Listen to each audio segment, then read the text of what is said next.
E aí, daí galera, tudo certo?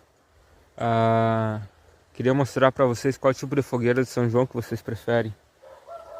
Tipo de fogueira desse formato quadrado, com uma pirâmide pequena dentro, mas com o quadrado até uns 2,10 da altura por aí, 1,80, 2,10.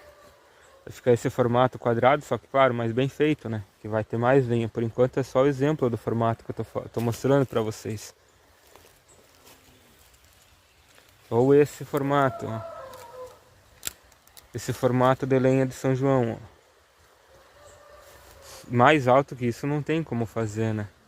Aí ele fica dessa altura assim, ó. Em torno de 1 metro, 1,10 m no máximo. Não tem como fazer maior. Senão fica até muito perigoso da lenha cair e se espalhar muito. Mas nesse formato aqui você faz a base larga e vai afinando, ele vai subindo como uma piramidezinha. E dentro você faz outra pirâmide igual aquela lá, pequena, dentro. Qual deles vocês acham melhor? Aquele triangular ou esse em formato de pirâmide?